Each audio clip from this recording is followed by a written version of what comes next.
The gravel crunched beneath my heels as I stepped out of the hired car and onto the long curved drive of Jeremiah's vineyard estate. Rows of grapes basked in golden afternoon light, flanked by manicured lavender hedges, and the kind of symmetrical landscaping Kaylin loved, sparse, curated, silent. I exhaled slowly and adjusted the silk scarf at my neck, the one Jeremiah had given me the year before Kaylin came into the picture. I hadn't worn it in years. The house looked like a catalog photograph: slate, gray, stone, angular, white windows, a glass front door that offered no privacy, only projection. From inside, I could already hear a laughter, bright, untroubled. Kaylin emerged before I'd even rung the bell. She was flawless, as always, champagne, in hand, dress, like a magazine, spread smile, calculated down to the angle of her cheekbones. "Marcel," she said, voice sugary, "you look lovely. Jeremiah's just inside with the others." I held out the gift-wrapped box. "It's for him. First edition. I found it at a private auction in Toulouse." "Oh, how thoughtful," she said, not even glancing at the label before tucking it beneath her arm. "We've seated you out on the patio. It's more comfortable out there." I blinked. The patio. Of course, shade breeze. You'll love it. Before I could reply, she turned and led me through the marble foyer and past the open-plan dining area, where a dozen guests milled about with flutes of champagne and tiny hors d'oeuvres. I recognized a few faces, friends from Jeremiah's firm, Kaylin's clients, people who'd never seen me outside of wedding photos. The sliding doors opened with a hiss, and I was guided to a solitary spot at the edge of the patio. One folding chair. No umbrella. A side table with a single glass of warm lemonade. From here, I could see the laughter, but not hear it. I could see the faces, but not be part of them. Kaylin disappeared before I could say anything else. I sat down, legs crossed carefully, and opened my clutch. My fingers hovered for a second before tapping out a short practice message. Ready for pickup in 20. Land discreetly.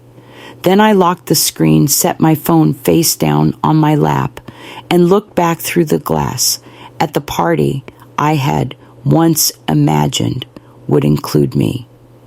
I wasn't always the woman people looked through. There was a time when colleagues leaned forward at conference tables when I spoke, when students scribbled down every word of my lectures on propulsion theory, when senior engineers at Lockheed paused to ask my opinion before making revisions. I was the only woman in the room more times than I can count. And still, I held the pen that shaped final blueprints. I met Alden Virelli at a DARPA symposium in Denver. He was a structural analyst with a dry wit and the kind of calm that could quiet a dozen panicked engineers. We had 16 years before a winter storm on Route 5 took him. I raised our sons alone after that. It wasn't easy, but I'd already known how to build things from scratch. So I did. I cashed in a small inheritance to send Jeremiah to Stanford. When he and Kaylin got engaged, I sold my vintage MG convertible and offered them the down payment for their first home. It wasn't about being generous. It was about legacy. I believed, maybe foolishly, that care was a kind of currency, and the more I invested in them, the more rooted they would feel. But roots don't always grow where you hope. The first time Kaylin told me I didn't quite match the vibe, it was at a Christmas dinner where I'd brought homemade ravioli instead of organic farm-to-table catering. Jeremiah tried to soften it with a laugh. "Mom, Kaylin's going for a more curated guest list this year. You understand?" I said nothing. Not then. Not the next time either. Instead, I kept building. Not dinners or speeches, but something with titanium and algorithms. 3 years ago, I partnered with 2 of my former students, brilliant young women disillusioned by defense contractors, and together we formed Asteris Defense Systems. We operated lean, quietly. No press, no parties, no posturing, just code and drones and results. By the time the Pentagon reached out for our 3rd contract, our valuation had already crossed 9 figures. Jeremiah never asked what I did after I retired, and I stopped offering. I could see the tops of their champagne glasses now rising in a toast, sparkling against the glass just before the server closed the patio doors again. I had wrapped the book carefully, lining the inside of the box with soft gray velvet and tucking the signed first edition of The Wright Brothers beneath a letter I'd handwritten. Just a few lines about how when he was 9, Jeremiah told me he wanted to invent something that flew like a hummingbird. I'd also included a small wooden box of mementos, his childhood drawing of a helicopter, a Polaroid of him, beaming next to a science fair trifold, and the wing pin Alden used to wear on his lab coat. I spent 3 evenings assembling it, all debating if the note was too sentimental, too much, too late. It never made it to him. I watched from the patio as Kaylin handed Jeremiah a bottle of French brandy with a gold ribbon. From all of us, she said sweetly, placing her hand on his back as he unwrapped it. He smiled, holding it up for a few photos. There was no mention of the book, no mention of me.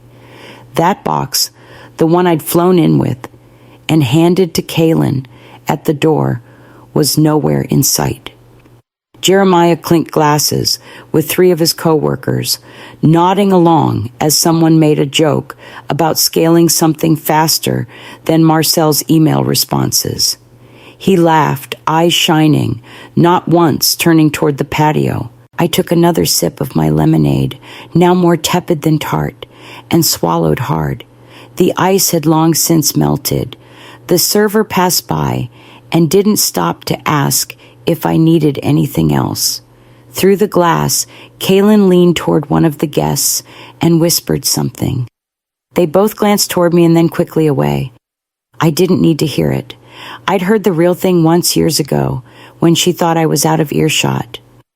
Your mom is sweet, but... She lowers the tone of the room. I lowered nothing. I opened my clutch again and tapped my phone awake.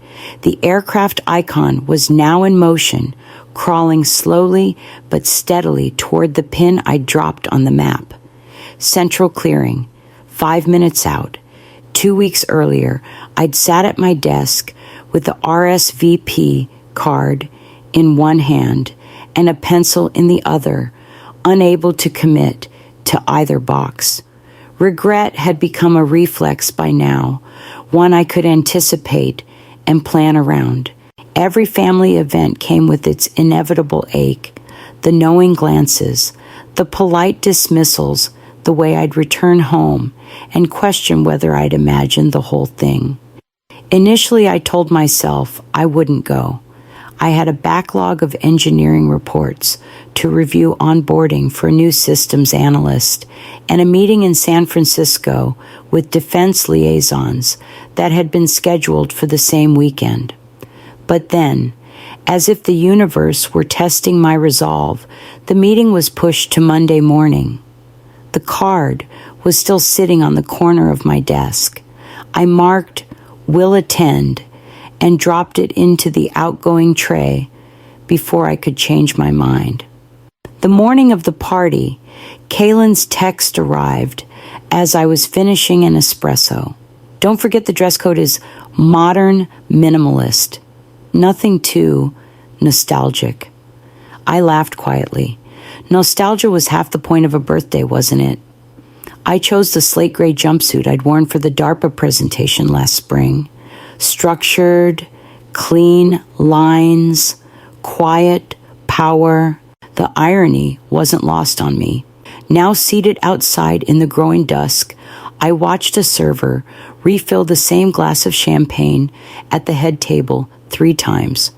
My own glass, the warm lemonade, remained untouched on the side table, the condensation ring spreading slowly across the wood. Not one person had ventured to check on me. Not a single family member had stepped outside. From where I sat, I could see them all clearly. Kaylin gesturing toward a table centerpiece, Jeremiah leaning back in laughter with 2 colleagues, guests swirling around them like constellations orbiting a sun. But I had been placed outside that orbit, a dull satellite left to fade. The rotors were likely audible by now, just faint enough to be mistaken for wind through the hills. I adjusted the strap on my heel and straightened my spine. The waiter approached quietly, like he didn't want to startle me. His eyes were apologetic before he even spoke. "Excuse me, Ms. Virelli?" he said, voice lowered. "There's a call for you. They asked for discretion." I nodded once, rising from the folding chair and smoothing the crease down the front of my jumpsuit. I followed him just a few steps to the edge of the garden path before accepting the phone from his outstretched hand. "Marcel Virelli," I said. "Captain Lennox here," came the crisp voice on the other end. "Our contact from the Pentagon arrived early. They're in the city now, 44th and Market. They'll hold for 45 minutes no longer." I closed my eyes briefly. "Understood. I know it's a weekend, but they're in motion. If you miss this window, we may not get another this quarter. Copy. Tell them I'm en route." I handed the phone back to the waiter, thanked him quietly, and turned back toward the patio.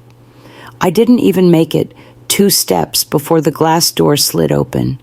Jeremiah stood there with that same tired smirk he wore when I brought up aerospace over dinner. "Mom," he said, tilting his head. "Working again. Seriously, it's Dad's birthday, not a business convention." I looked at him for a long beat. His tie was loose now, his sleeves rolled. Comfortable, confident, unbothered. "It's your birthday," I replied steady. "I wasn't invited to Dad's." He blinked like he wasn't sure what to do with that. His silence stretched, filling the air with something thicker than evening heat. "I've got something urgent," I added. "It won't wait." "Of course it won't." He muttered more to himself than to me. I stepped past him without another word back toward my lonely little table, the sky now deepening to bruised violet overhead. The sound in the distance was no longer wind. It was rhythm, a pulse, almost time. I returned to the patio without urgency. My steps were measured, unhurried, though my fingers moved swiftly the moment I sat back down. I opened my phone and typed the message I'd already composed in my head. "Land near the cypress grove, minimal noise. Arrival in 12 minutes. Lucas replied almost instantly, "Copy. Wind slight. Visibility perfect." I placed the phone on the side table next to the untouched lemonade and lifted my eyes to the dining room beyond the glass. The party had swelled. Guests were now on their second round of drinks, the music inside louder, looser. I saw Kaylin whisper something into Jeremiah's ear, her hand brushing his arm lightly. They both laughed, then glanced toward me. She must have said something biting. She always did it, gently, with the skill of someone who wielded a knife like a feather duster. A guest at their table, an older man I didn't recognize, leaned in and gestured subtly in my direction, asking who I was, no doubt. I saw Kaylin's mouth move in that polished, dismissive rhythm. "Oh, she's just family." The way she said it made the word feel ornamental, an accessory on a shelf, decorative, dusty. That's when it began. At first, it was only a murmur, the soft, rhythmic thrum that others might mistake for a faraway generator or passing traffic. But I knew the signature of rotor blades when I heard it. I'd spent too many years in airfields not to recognize that sound for what it was. A few heads turned, then more. Champagne flutes on the table began to tremble slightly. The silverware gave off tiny staccato rings against the plates. Inside, I watched Kaylin freeze mid-sentence. Her smile faltered. Her brow creased. I saw her mouth the words.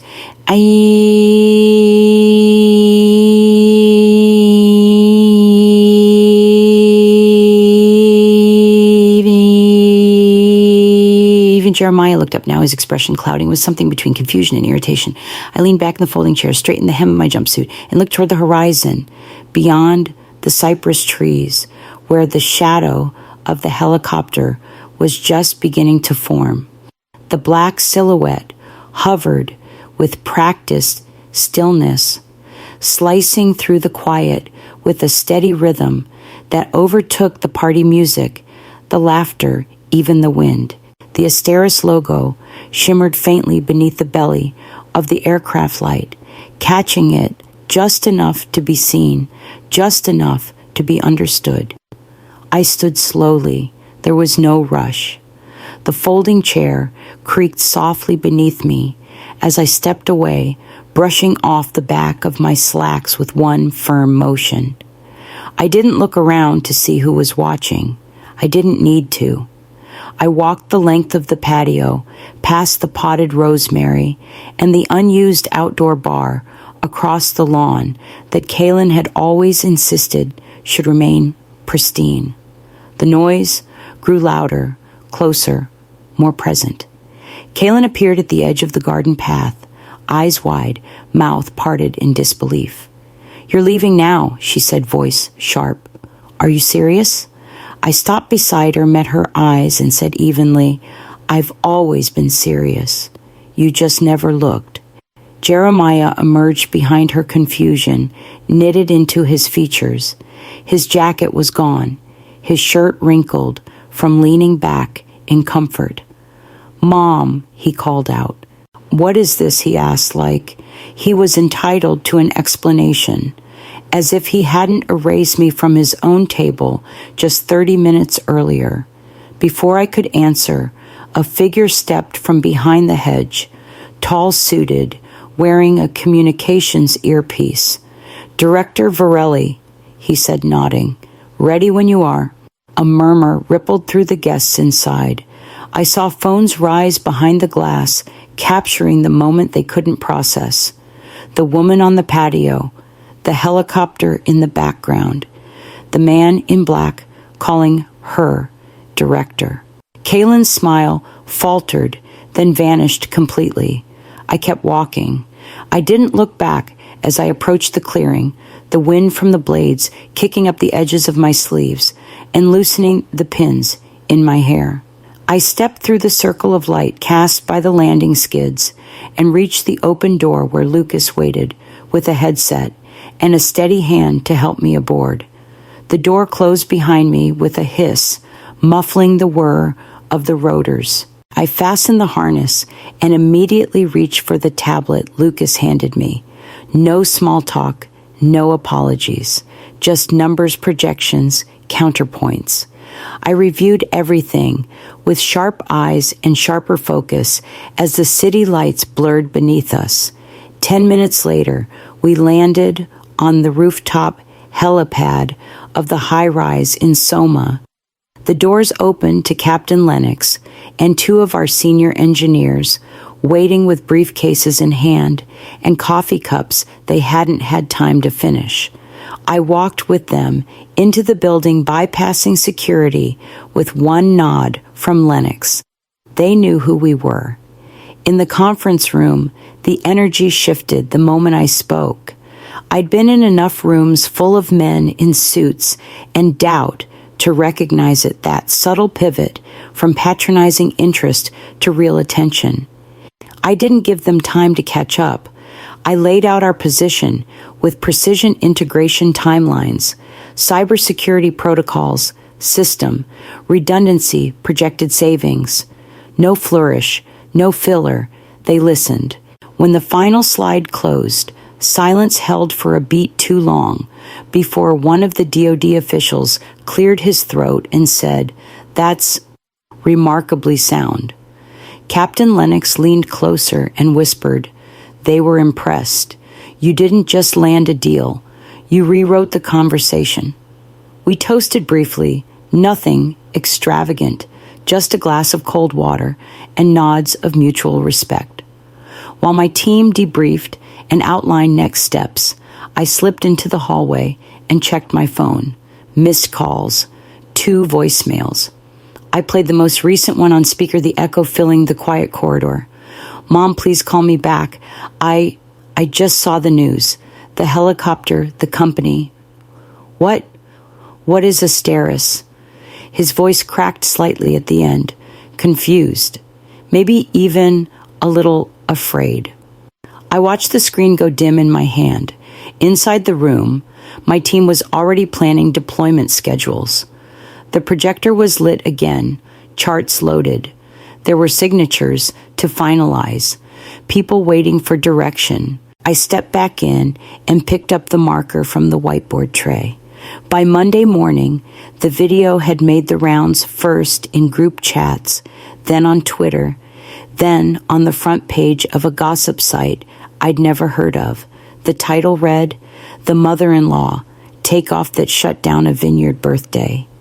There, I was frozen mid-stride, walking toward the helicopter with my name stitched above the cockpit, Kaylin in the background mid-frown. A still frame, pulled from a guest's Instagram story, became a meme within hours. Comments poured in by the thousands. Most of them weren't kind to her. Kaylin issued a vague statement about misunderstandings and celebrating family in different ways. Within 3 days, 2 of her clients postponed their contracts. One quietly pulled out entirely. A branding consultant she once dismissed as too regional was suddenly in higher demand than she was. I didn't gloat. That kind of reaction would have made me small, and I'd worked too hard to get out from under that feeling. 3 days after the party, Jeremiah came to my home office unannounced. He stood in the doorway like he wasn't sure if he was allowed in. The same man who hadn't looked at me for an entire evening now looked like he'd forgotten how to speak. "Why didn't you tell us what you were building?" he asked, finally. I set my pen down slowly, "Because none of you ever asked." He nodded once, then looked around the room like he was seeing it for the first time. The patents framed on the wall, the awards, the schematic sketches layered over satellite maps, the sealed cabinet labeled DoD Confidential, internal eyes only. "I thought you were just your, retire, I didn't say anything. I didn't need to. I stood and walked to the kitchen. "Tea," I offered. He followed, silent, and sat across from me at the small oak table Alden and I had once built together. I poured the water, set down the cups. No apologies passed between us, and none were required.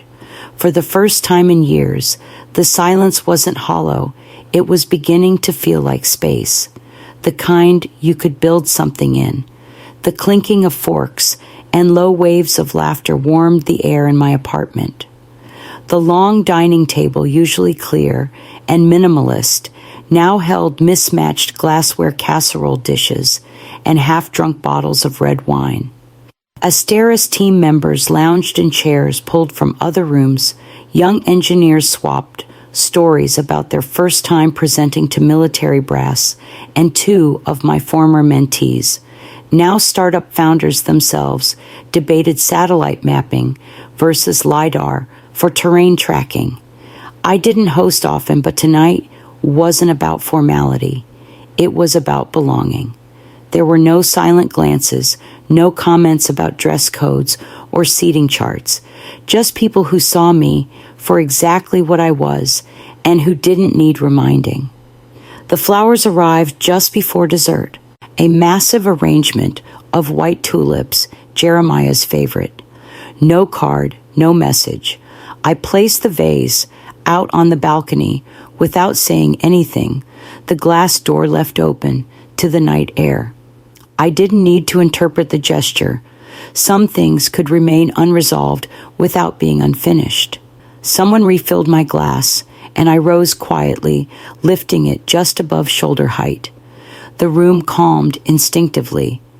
To those who tried to seat us outside, I said, letting the words settle before continuing, "Thank you." You reminded us to fly. They raised their glasses. No cheering, just knowing, looks, and the quiet kind of solidarity that doesn't require much explanation. Later, I stepped out onto the rooftop terrace, alone. The party still hummed behind me, but I needed a breath. From here, the city glittered constant and indifferent. The sun was low enough to turn the skyline to bronze, and somewhere in the distance, the slow chop of rotors touched the air again. Another helicopter, but not mine this time. I stood still, watching it shrink against the darkening sky, its sound soft and far away. There was no urge to prove anything now, no weight in my chest. I wasn't arriving anymore. I was already here. Everything I needed to be was in motion, not because they finally noticed, but because I no longer needed them to. I turned back inside, where the room waited for me to finish the story.